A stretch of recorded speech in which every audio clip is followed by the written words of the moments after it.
할렐루야. 오늘도 하나님께서 큰 은혜 주실 줄로 믿습니다. 우리 새 가족들과 방문자들 또 형제 자매들을 환영하고 축복합니다. 우리 앞뒤 좌우로 이렇게 한번 인사했으면 좋겠습니다. 제 옆에 앉아주셔서 감사합니다. 감사합니다. 어제부터 우리 100일 감사 1000번째가 시작되었습니다. 저도 담임 목사가 본을 보여야 돼가지고 첫날부터 감사 제목을 빼곡하게 다 적어봤습니다. 여러분 안 궁금하겠지만 하나 읽어드리겠습니다. 예, 100일 감사 1000번째를 온 교우들과 함께 시작하게 하시니 너무나 감사합니다. 또 여러 가지 다 있습니다. 마지막 10번째는 걷고 달리고 땀 흘리고 일할 수 있어서 감사합니다. 나머지 궁금하시면 이렇게 물어보시면 제가 보여드리도록 하겠습니다. 그래서 100일 동안 감사를 다 기록하면 저는요 참 기록에 한 능력이 있다고 생각을 하거든요. 우리가 어떤 것을 기억하기 위해서는 기록을 해야 되는데 제가 감사를 잊고 살다가 조금 짜증과 더우니까 덥다 짜증나다 이렇게 하다가도 이렇게 10가지 기도 제목을 또 감사 제목을 딱 이렇게 기록하니까 참 감사가 새록새록 기억이 나더라고요. 그래서 여러분께서 이 100일 동안 감사 노트를 하루에 10가지씩 1000번째를 드린다는 생각으로 하시고 마지막 11월 14일 날 제출을 하시면 또 선별하여서 함께 우리가 기쁨을 나누는 시간을 가지고 온 교회들이 함께 나와서 이 과일과 또 쌀들과 이렇게 야채류와 함께 더불어서 하나님 앞에 감사를 봉헌하는 그런 시간도 갖도록 하겠습니다. 제가 글귀를 보니까 참 좋은 글귀가 있어요. 그러니까 감사, 그럼에도 감사, 그럴수록 감사, 그것까지 감사, 숨 막혀도 감사. 우리 감사가 충만한 교회가 될 줄로 믿습니다. 우리 이 시간 제가 많이 불러보지는 않았지만은 요즘 좀 또 귀한 찬양 중에 하나가 감사 위에 감사가 있는데 이 찬양을 우리가 목사님 한번 크게 불러주시고 우리 다 같이 가사를 생각하면서 찬양했으면 좋겠습니다.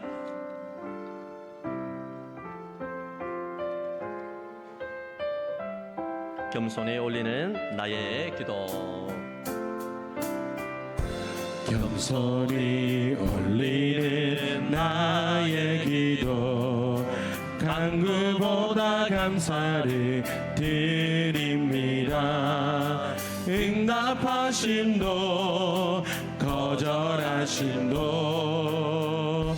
기다리라 하심도 그저 감사 위에 감사를 덮을 때 감사 위에 감사를 덮을 때 은혜 위에 은혜가 쌓이네. 모든 일에 감사 모든 순간에 그리 아니하실지라도 감사. 간절히 올리는 나의 기도. 간절히 올리는 나의 기도 간구보다 감사를 드립니다. 우리 두 손 높이 들고 찬양할까요? 기쁜 날에도 고통 중에도 주가 일하심을 믿으며 감사. 우리 고백합시다. 감사 위에 감사를 덮을 때 은혜 위에 은혜가 쌓이네. 모든 일에 감사 모든 순간에 그리 아니하실지라도 감사. 할렐루야. 우리가 살다 보면 가정에서 남편, 아내, 부모, 자녀, 교회 안에 교우들과의 관계 속에서도 참 서운하고 섭섭할 때가 있어요. 믿는 사람들에게 배신을 당한다 그런 이야기도 하는 거지만 우리가 기준을 높이 삼으면 서운하고 섭섭하고, 여러분 아시죠? 교회 안에도 섭섭마귀하고 째째마귀가 있는 거 아시죠? 예. 우리 거룩한 빛 광성교회 정성진 목사님이 예전에 부흥회 한번 오셔가지고 그런 말씀 하시더라고요. 제가 한 말이 아니고 삐지는 것은 쪼다다 그런 이야기를 하더라고요. 우리가 누군가에 대해서 섭섭한 마음 갖고 마음 문을 딱 닫고 원망과 불평, 마음의 단절을 하게 된다면 나만 손해가 되는 것입니다. 그래서 서운하고 섭섭한 마음, 원망, 불평 다 내려놓고 이 감사 1000번째를 통하여서 여러분의 개인과 가정과 자녀와 교회가 감사 충만하여 기적이 나타날 줄로 믿습니다. 우리 앞뒤 좌우로 인사하겠습니다. 행복하십시오. 성령 충만하십시오. 한 번 더 인사하겠습니다. 기도가 답입니다. 자, 3부는 여러분 3부니까 한 번 더 인사하겠습니다. 전도합시다. 네, 감사합니다. 우리가 이제 로마서 순서 설교 14번째까지 진행이 되었고 은혜 많이 받고 계시죠? 못 받아도 아멘 합시다. 할렐루야. 우리가 로마서 순서 읽기를 오늘 한번 쉬고 우리 여름 이 시절을 보내는데 참 광야를 보낸 것 같아요. 그래서 광야를 통하여서 함께 은혜를 받고 또 다음 주에 로마서 순서 설교 15번째를 하도록 하겠습니다. 설교 제목 우리 함께 볼까요? 시작. 인생 광야를 어떻게 통과해야 하나. 모든 사람은 누구든지 한 사람도 예의 없이 광야길을 걷게 됩니다. 그럼 우리 예수 믿는 사람들은 모두가 광야길을 걷고 있어요. 10가지 재앙과 6월절 어린 양의 피로 출애굽, 출마귀, 출제약, 그리고 나서 이제 6월절 어린 양의 피로 십자가의 피로 구원받고 난 다음에 홍해를 건넜죠. 홍해는 세대의 사건이라고 말씀을 드렸습니다. 그러고 나서 바로 가나안 땅에 직행한 게 아니에요. 적과 꿀이 흐르는 하나님의 통치가 있는 가나안 땅에 입성한 것이 아니라 이스라엘 백성들은 모두 광야길에 내몰리게 됩니다. 우리 같으면 바로 하나님께서 직행하여 가나안 땅에 입성하게 해주면 얼마나 좋습니까? 그런데 광야를 걷게 합니다.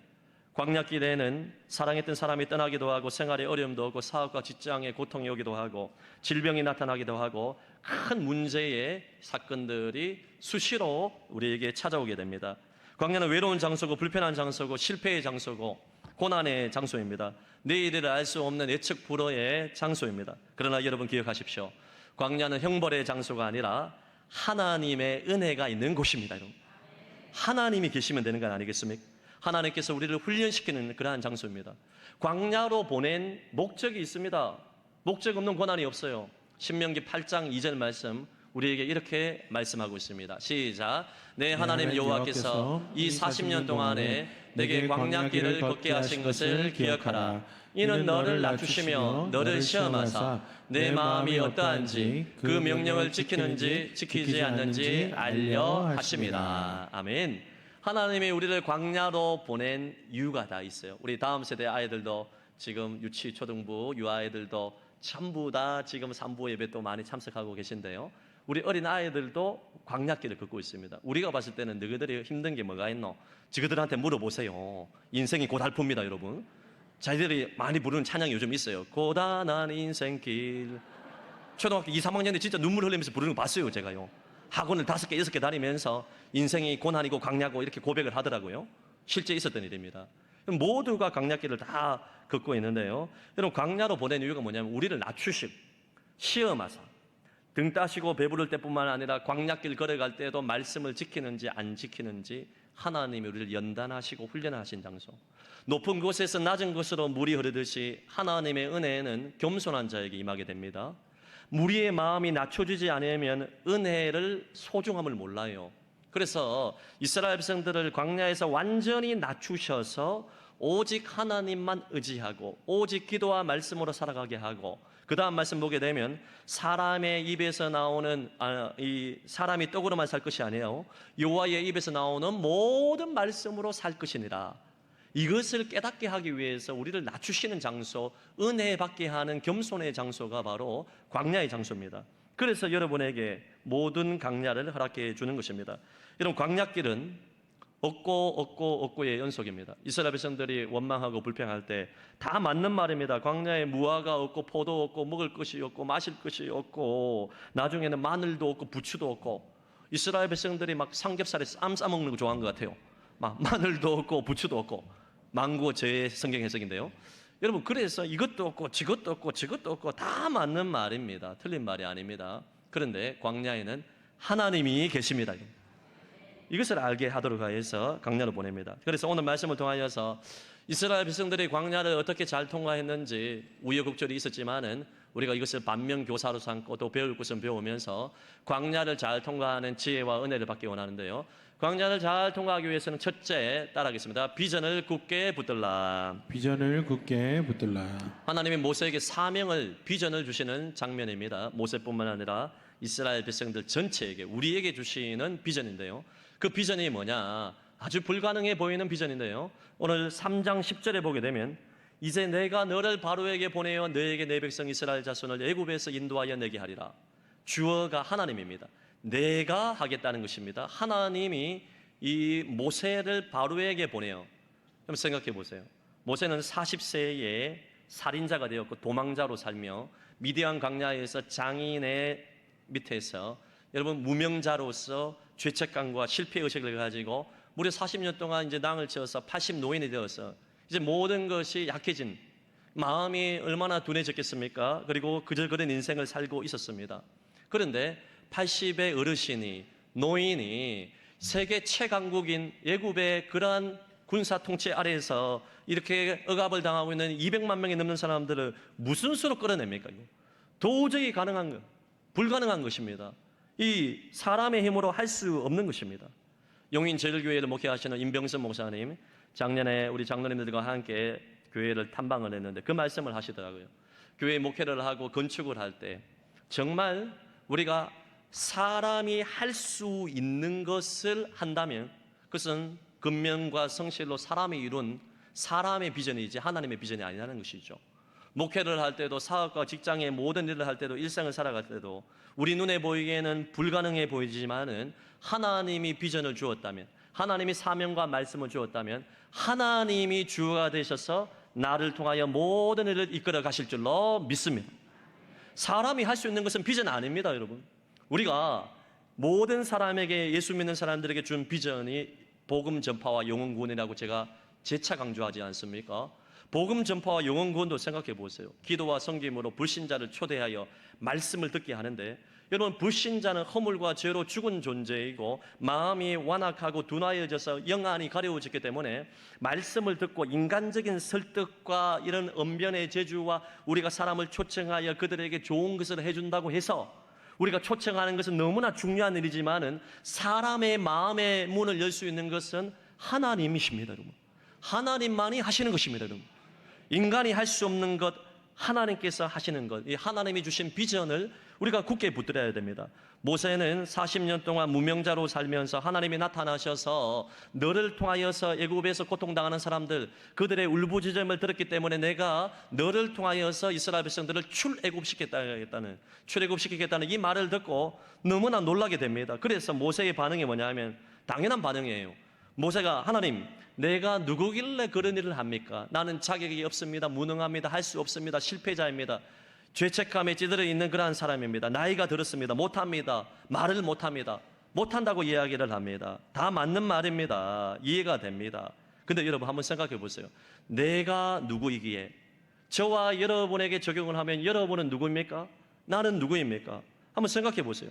과거의 일을 얘기하면서 나는 과거에 이런 실수를 했고 실패를 했고 이런 죄를 지었고 나는 과거에 형편이 없었고 지금 내 모습을 봐도 도망자고 숨겨진 자고 애굽은 무슨 애굽입니까? 바로에게 갈 수도 없는 비교가 되지 아니하는 실패자입니다. 지금의 형편도 좋지 못합니다. 과거와 현재의 내 모습을 바라보고 나의 시각에서 나를 평가하는 것이 아니라 하나님이 나를 어떻게 정의하는가, 이게 중요해요. 저와 여러분은 누구입니까? 여러분, 로마서 강해를 통해서 자주 강조하는 게 무엇입니까? 예수님의 피를 믿게 되면, 보혈을 우리가 받아들이게 되면, 예수 이름을 영접하게 되면 영접하는 자, 곧 그 이름을 믿는 자들에게는 하나님의 자녀가 되는 권세를 주셨나니, 저와 여러분은 예수 피로 구원받은 입양된 하나님의 아들, 딸입니다. 그러므로 지금의 내 모습을 보고 과거의 실수를 보고 나는 못한다 말하면 안 돼요. 나는 못하지만은 능력 주시는 자 안에서 내가 모든 것을 할 수 있습니다. 하나님의 특별한 계획과 목적에 따라서 모세를 생각해 보세요. 모세가 80년 인생 살면서 하나님이 모세를 보낼 때도 갈대 상자 위에서 모든 어린 아이들이, 태어난 남자아이들이 죽임을 당하는 현실 가운데서 하나님이 무리에서 건져내는 것도 하나님의 특별한 계획 속에서 일어난 일이고, 40년 동안 여러분 애굽의 왕자로 일과 행사에 능한 자가 된 것도 하나님의 특별한 계획 속에서 모든 것이 진행된 것이고, 40년 동안 도망자로 사셔서 완전히 낮춘 것도, 무명자로 살아가게 한 것도 하나님의 특별한 계획과 목적 속에서 다 이루어지게 된 것입니다. 모세가 하는 게 아니에요.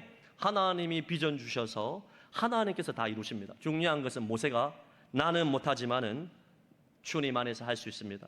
하나님의 설득을 받아서 나중에 그런 고백을 하지 않습니까? 그래서 저와 여러분도 빌립보서 4장 13절 말씀처럼 이런 고백을 해야 돼요. 시작. 내게 능력 주시는 자 안에서 내가 모든 것을 할 수 있느니라. 할렐루야. 갑자기 수학 문제를 풀지 못했던 학생이 그 다음날 일어나니까 머리가 갑자기 좋아지고, 그런 뜻이 아니에요. 모든 환경 가운데 버틸 수 있고 견딜 수 있고 나는 못하지만은 주님 안에서 주님이 비전을 주었다면 주님이 나를 통해서 이끌어 가실 수 있습니다. 그런 신앙의 고백을 하는 것입니다. 베드로도 그렇지 않습니까? 예수님의 부활을 목격했음에도 불구하고 자신의 과거를 생각해 보니까 실패의식, 계집종 앞에서 예수님을 3번 부인하고 저주했던 그 죄책감에 사로잡혀서 눈에 보이지 않는 예수님이 딱 있으니까요. 어떻게 됩니까? 부활을 목격해도 그 다음에 모든 건 내팽개치고 하던 일 고기나 잡으러 가자 이야기를 해요. 예수님이 또다시 나타나셔서 너를 통하여서 위대한 하나님의 일이 일어날 것이다. 아버지와 아들과 성령의 이름으로 세례를 주고 모든 민족에게 복음이 전파될 것이다. 내가 너를 쓰겠다는 이 비전을 다시 붙들었어요. 원래 베드로에게 처음 베드로를 부르실 때 내가 너를 사람을 낚는 어부가 되게 하리라 비전 주셨잖아요. 비전을 놓치고 살았습니다. 나중에 부활하신 주님께서 또 나타나셔서 너를 통하여서 삼위 하나님의 복음이 선포되게 되고 모든 사람이 세례를 받고 교회가 든든히 세워지게 될 것이라는 이 비전을 굳게 붙들고 성령을 받아 하나님의 사명을 감당하게 된 것입니다. 저와 여러분이 무엇이 간데 우리에게 이러한 위대한 비전을 주었습니까? 예수님의 피로 구원받은 것도 감사한데 하나님이 우리를 하나님의 비전에 동참할 수 있는 동력자로 삼아 주셨어요. 고린도전서 3장 9절에 위대한 말씀이 나와 있습니다. 시작. 우리는 하나님의 동력자들이요 너희는 하나님의 밭이요 하나님의 집이라. 우리 같은 죄인이 구원받은 것도 감사한데 하나님의 동력자 삼아주시고 천사도 흠모하는 복음 전파 사역에 우리를 불러주었다. 이 복음 전파의 비전에 저와 여러분을 불러주었다는 이 감격으로 우리 살아가야 됩니다. 그래서 하루를 살아도 하나님이 주신 말씀, 비전, 영혼 구원의 목표를 두고 나는 못하지만은 하나님이 은혜 주면 됩니다는 생각으로 비전을 굳게 붙들고 나아갈 수 있기를 예수님 이름으로 축복합니다. 오늘 두 번째로 광야를 잘 통과하기 위해서는 따라하겠습니다. 동력자와 함께 가라. 동력자와 함께 가라. 모세는 하나님이 주신 비전을 붙들고 애굽 바로왕에게 나아가는데 나아가기 전에 그의 형 아론을 찾아갑니다. 하나님이 아론을 동력자로 붙여주었어요. 아론은 또 수백 명의 장로들에게 모세가 받은 비전을 선포하고 수많은 장로들은 또 다른 백성들에게 형제 자매들에게 하나님이 주신 비전을 공유하고 나누었습니다. 여러분 출애굽할 때 10가지 재앙이 일어나게 되고 유월절 어린 양의 피로 구원받고 이제 광야로 나아갈 때 하나님께서 이 이스라엘 백성들은 뭐라고 이야기하냐 하면 오합지졸과 같은 폐잔병과 같은 아무 능력도 없는 이 이스라엘 백성들을 향하여서 여호와의 군대가 애굽 땅에서 나왔다 이야기합니다. 하나님의 시각에서 봤을 때는 오합지졸이 아니라 폐잔병이 아니라 훈련받지 못했던 미성숙한 자들이 아니라 군대라 보고 있습니다. 군대는 지휘관의 명령에 따라서 일사불란하게 모든 것들을 이루어가고 한 팀을 이루는 것이 군대입니다.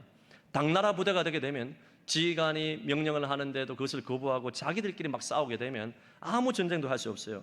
여호와의 군대가 되기 위해서는 한 팀을 이루어 하나님의 말씀 앞에 지도자 모세의 그러한 위임 아래서 모든 것이 한 팀을 이루고 서로가 동력자가 되고 서로가 하나가 될 때 위대한 하나님의 일을 할 수가 있는 것입니다.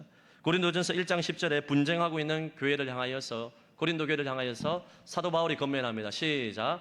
형제들아 내가 우리 주 예수 그리스도의 이름으로 너희를 권하노니 모두가 같은 말을 하고 너희 가운데 분쟁이 없이 같은 마음과 같은 뜻으로 온전히 합하라. 동력자 의식이 있을 때 하나님이 한 사람 한 사람을 세우셨다는 동력 의식이 있을 때 분쟁이 없이 같은 마음과 같은 뜻으로 합할 수가 있어요. 개성을 무시하라 그런 말이 아닙니다. 하나님이 나에게 주신 각자의 은사와 재능에 따라서 몸된 교회를 섬기는데 때로는 몸된 교회를 섬길 때 나와 의견이 다를 때 분쟁을 일으키고 싸우면 안 돼요. 안 되는 집안은 스스로 분쟁합니다. 남편과 아내, 아내와 남편, 부모와 자녀, 자매가 자매가, 형제가 형제가 매일 자기 의견을 내면서 부딪히게 되고 동력자 의식이 얻게 되면 그곳에 하나님의 위대한 비전의 역사는 일어나지 않는 것입니다. 저는 우리 성안교회가 정말 서로를 동력자로 여기고 주님의 통치를 받으면서 형제 자매들의 분쟁이 없이 분쟁에 그러한 여파가 있다 할지라도 예수님 안에서 자기 자신을 부인하고 다른 사람은 나보다 더 좋게 여김으로 말미암아 하나 되고 한 팀을 이루고 서로가 동력자가 될 수 있기를 예수님 이름으로 축복합니다. 교회 안에 너무나 중요합니다. 우리가 깨어있지 못하고 동력의식이 없으면 사탄 마귀가 틈을 가지고 와서 목사에 대해서, 직분자에 대해서, 리더에 대해서, 성도에 대해서, 목장에서, 여전도회에서, 남전도회에서, 모임에서 계속해서 틈을 가지고 분열을 일으키고 한 팀이 깨어지게 되면 아무것도 할 수가 없어요. 이번에 월드컵에서 우리가 좋은 성적을 거두지 못했는데 그 결과가 중요한 게 아니라 한 팀을 이루지 못했어요. 감독과 선수들이 서로를 탓하며 하나가 되지 못했을 때 아무리 유능한 스타가 있어도 안 되는 것 아니겠습니까? 한 팀을 이루고 동력자가 되는 게 중요해요. 책 중에서도 빨리 가려면 혼자 가고 멀리 가려면 함께 가라는 책이 있어요. 이 책이 중요한 것은 아닌데 이런 책이 베스트셀러가 있습니다. 멀리 가려면 동력자와 함께 보조를 맞춰서 2인 1조에 여러분 우리가 달리기를 할 때에도 삼각편대 달리기를 할 때에도 여러분 보조를 맞춰 동력자와 함께 해야 되는 것입니다. 모세에게는 여호수아라는 황산적인 동력자가 있었죠. 여호수아에게는 갈렙이라는 친구가 있었습니다. 모르드게에게는 에스더가 있었습니다. 우리 교회 안에 우리가 다른 사람이 나에게 좋은 동력자가 되기를 원하는 마음 이전에 내가 먼저 좋은 동력자로서 다른 사람을 섬기고 성공시켜주고 비전을 이루도록 함께 이루어 가야 된다는 것입니다. 여러분, 이 기도하는 목장에서 여러분 소그룹에서 정말로 목원들을 위해서 눈물로 기도해주고 품어주고 함께 울고 함께 웃고 기도하는 목장에서 여러분이 동력자가 되어야 되는 것이죠. 전도회에서 모든 모임에서 우리가 하나님의 일을 감당할 때도 전도 축제를 할 때도 모든 사명을 감당할 때도 우리가 좋은 결과를 받고 열매를 거두는 것보다 더 중요한 것은 한 틈을 이루는 거예요. 빨리 가지 못한다 할지라도 빠른 열매가 없다 할지라도 서로 보조를 맞춰서 함께 동력하여서 목사는 성도를 격려하고 성도는 목사를 존경하고 성도와 성도끼리는 서로 동력 의식을 가지고 서로 채워주게 될 때 위대한 하나님의 비전이 이루어지게 되는 것이죠. 이것이 우리에게 너무너무 중요합니다. 저와 여러분은 공동체에서 힘을 빼는 정말 뱀파이어와 같이 흡혈귀와 같이 힘을 빼는 사람입니까? 아니면 다른 사람들에게 용기를 주고 힘을 주는 신실한 동력자입니까? 오늘 이스라엘 백성들은 여호와의 군대라는 칭함을 받았는데 시간이 지나갈수록 광야길에서 이것도 없고 저것도 없고 이것도 없고 하다 보니까 나중에는 모세를 공격하고 돌을 던지고 서로끼리 싸우게 되고 분쟁이 일어나게 되고 여호와의 패잔병의 모습을 보이고 있는 것을 우리는 성경을 통해서 잘 알 수가 있습니다. 여러분, 이 이스라엘 백성들이 나중에 불평을 할 때는요, 부추도 없고 마늘도 없고 이것도 없고 고기도 없고 다 맞는 말인데 마지막에 결정적으로 하나님의 진노를 쌓게 한 게 뭐냐 하면 애굽으로 돌아가자. 애굽에 있을 때는 그래도 우리가 종로는 했지만 먹을 거는 먹고 또 고기도 먹고 했는데 지금 이게 뭐냐? 광야에서 물도 없고 마실 것도 없고 이제 우리를 죽게 하려고 이렇게 데려왔냐? 하나님이 이것에 대해서 대단히 진노했습니다. 저와 여러분은 어떻습니까? 저도 한번 제 자신을 돌아보고 성도님들도 한번 돌아보세요. 우리가 어떤 일이 잘 되지 않았을 때 그때 그 길을 안 갔어야 되는데 남편 말 안 듣고 아내 말 안 듣고 그때 그 사람 말 안 들었어야 되는데 자꾸만 이미 지나간 일에 대해서 과거로 돌아가고 애굽으로 돌아가고자 하는 것, 그리고 남 탓을 하고 원망하고 불평하는 이러한 악한 기질이 우리 모두에게 있다는 것을 우리는 인정하지 않을 수가 없습니다. 불평은 주위를 병들게 합니다. 어둡게 합니다. 아무런 여러분 효력이 없는 것입니다. 불평하는 곳에는 사탄이 역사하게 되는 것입니다.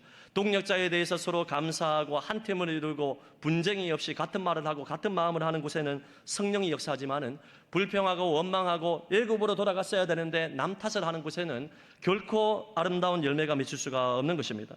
성도 여러분, 과거 이야기를 할 때에도 우리가 발판을 삼기 위해서 과거 이야기를 해야지 자꾸만 10년 전에 20년 전에 그때의 그 나타난 일들에 대해서 지금 원망하고 불평하고 한 틈을 이루지 못하면 가정과 교회 안에 성령의 역사는 사라지게 되는 것입니다. 저는 성도 여러분께서 먼저 좋은 동력자, 하나님께 사로잡힌 9.5 운동을 실천하는 믿음의 동력자가 되고, 그리고 여러분이 기도할 때 하나님 나에게 신실한 갈렙과 같은 여호수아와 같은 동력자를 붙여 주시옵소서. 직장에 사업에 어떤 문제를 선택할 때도 피할 자는 피하게 하시고 만날 자는 만나게 하시고 도울 자를 붙여 주시옵소서. 신중하게 기도하여서 동력자를 통하여서 일하시는 하나님을 경험할 수 있기를 예수님의 이름으로 축복합니다. 오늘 마지막 세 번째로 너무나 중요한데요, 광야를 잘 통과하기 위해서는 하나님의 음성을 수시로 듣고 은혜를 구하는 삶을 살아야 됩니다.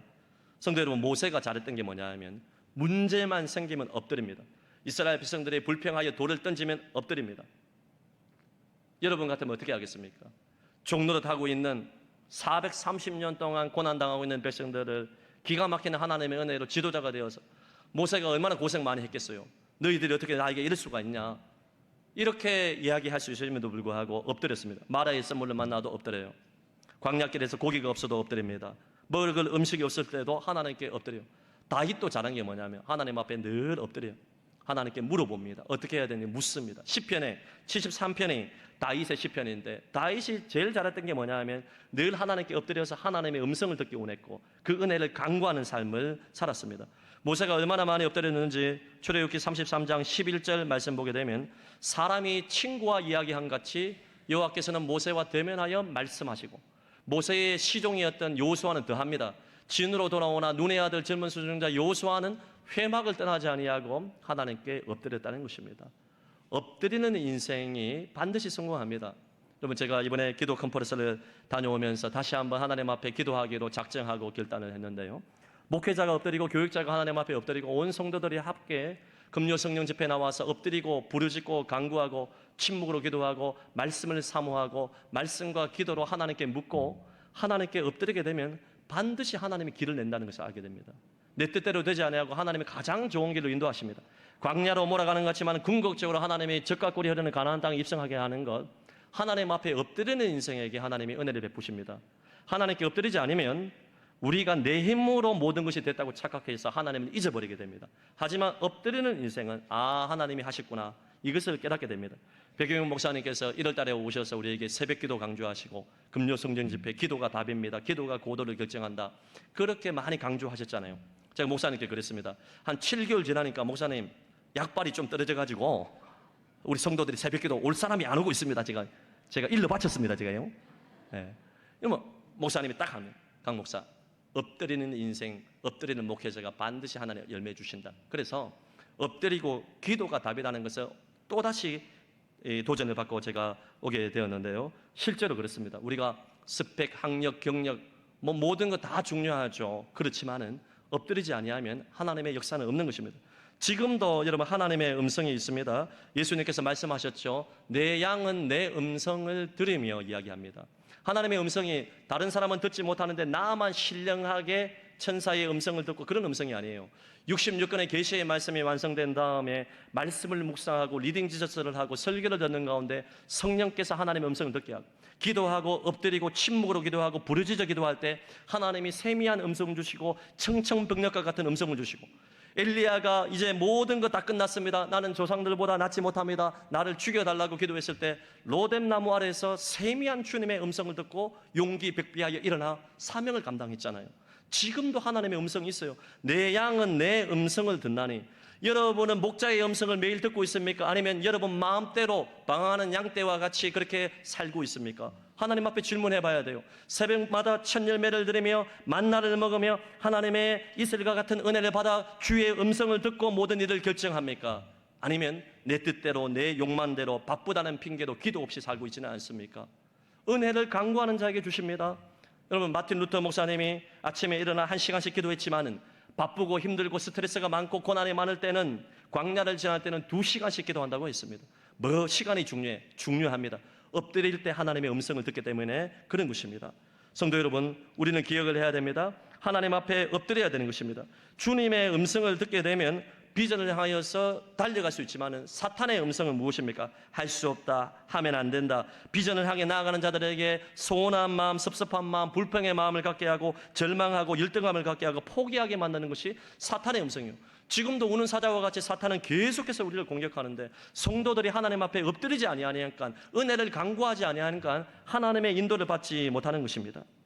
김해중앙교회를 목회하셨던 박유생 올로 목사님께서 이제 90세 정도가 되고 하실 때 제가 부교육자로 있을 때 인사를 드리러 간 적이 있는데요, 6.25 때부터 시작해가지고 막 60년대 70년대 보리고개, 우리 목사님하고 한번 대화를 하면 살짝 잘못하면 2시간 반 동안 우리 현대사를 다 들어야 돼요. 그래서 이제 박유생 목사님과 이선 목사님은 부교육자들이 나눠서 딱 이렇게 인사드리려고 하는데, 이선 목사님에게 가게 되면 한 10분 만에 인사드리고 나오게 되는데, 박유생 목사님 조회에 걸리면 2시간 반 동안 얘기를 듣고 나와야 돼요. 그래서 기도 많이 합니다. 누구에게 가게 해달라고 기도하는 것은 밝히지 않겠습니다.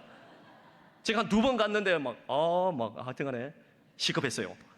2시간 반, 3시간 반은 막 이렇게 이제 얘기를 나누시는데 그 중에서 아주 감동적인 이야기가 있어요. 박유세 목사님이 목회에 어려움을 당하고 김해에서 어려움을 당했을 때 김해 평야에서 눈이 오나 비가 오나 그 추운 날씨에 여러분 이게 포대를 들고 와가지고 김해 평야에서 엎드려 하나님 앞에 울부짖고 기도할 때 하나님이 은혜 주신다는 것이죠.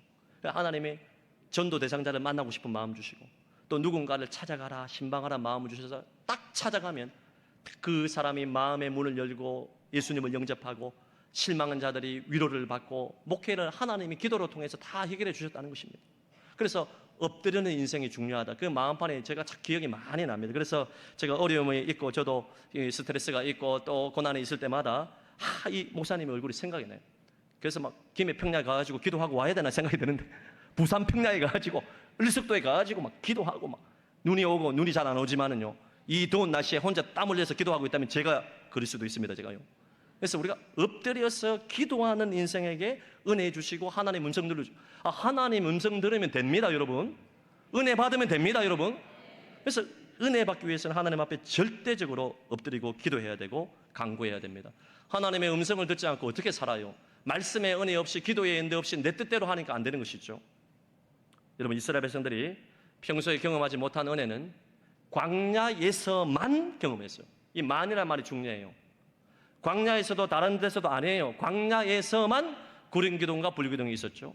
광야에서만 만나와 메추라기가 있었죠. 광야에서만 반석이 터져 나왔죠. 광야에서만 은혜 받을 수 있습니다. 여러분 인생 광야길 걷고 있습니까? 광야에 하나님의 특별한 은혜가 예비되어 있습니다. 광야의 길을 내십니다. 사막의 강을 허락해 주십니다. 히브리서 4장 16절의 마지막으로 읽겠습니다. 광야길 걸어갈 때 우리가 무엇을 해야 되냐? 시작. 그러므로 우리는 긍휼하심을 받고 때를 따라 돕는 은혜를 얻기 위하여 은혜의 보좌 앞에 담대히 나아갈 것이니라. 아멘. 대제사장 되신 예수 그리스도의 이름을 붙들고 날마다 긍휼을 받아야 돼요. 때를 따라 돕는 은혜를 받기 위해서는 은혜의 보좌 앞에 담대히 나가서 간구해야 되는 것입니다.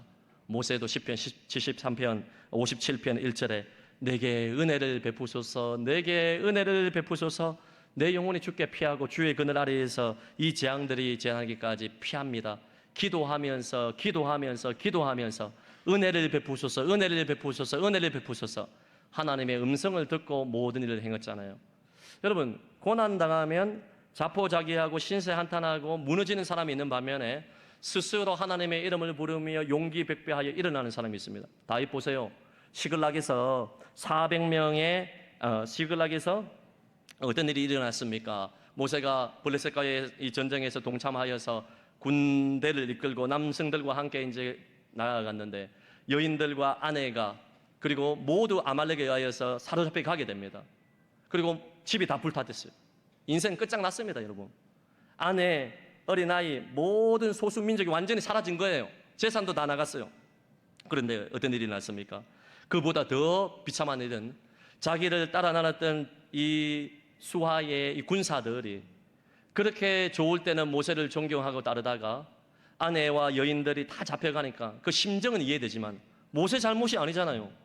이 백성들을 먹여 살리고 광야길에 다 도망자였고 다 환난당한 자고 빚진 자고 원통한 자들이고 다 인생 맞짱 드라마를 쓰던 사람들인데 이 다윗 덕분에 그래도 지금까지 왔는데 모두가 마음이 무너지고 다윗조차도 이제 인생의 절망의 벼랑 끝에 있는데 끝장났는데 이 다윗을 원망한다고 뭐가 되겠습니까? 그런데도 어떻게 했습니까? 이 다윗을 향하여서 돌을 던져 죽이려고 했습니다. 그때 성경 말씀 보면 다윗이 크게 급했죠. 그러나 여호와 하나님을 힘입어 용기를 냈더라. 할렐루야. 하나님 앞에 엎드렸다는 것입니다.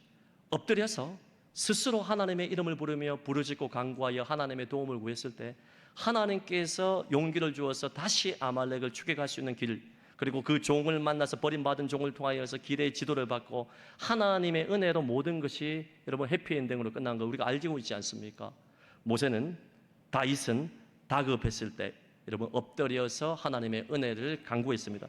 저와 여러분도 마찬가지입니다. 말씀의 결론을 맺으면서 저와 여러분 이제는 옛날의 실수와 실패와 옛날의 아픔, 지연죄 곱씹고 생각하고 차절하지 마시고 모든 실수와 죄는 예수 그리스도의 보혈 앞에 회개함으로 정결함을 있기를 축복합니다. 이제는 앞만 바라보고 비전을 붙들고 불가능해 보인다 할지라도 나를 통하여서 복음 전파와 영혼 구원과 세계 복음화가 일어날 줄을 믿고 가정과 직장과 사업 일터에서 할 수 있는 것을 하면서 비전을 굳게 붙들고 내가 먼저 좋은 동력자가 되고 좋은 동력자를 만나서 한 팀을 이루어서 하나님의 은혜를 간구하고 기도하고 간구하여 주님의 음성을 듣고 광야를 하나님의 은혜 가운데 잘 통과하여서 적과 꿀이 흐르는 가나안 땅에 입성할 수 있는 모든 성도들이 될 수 있기를 예수님의 이름으로 축복합니다. 들은 말씀 기억하며 우리 한번 찬양했으면 좋겠습니다.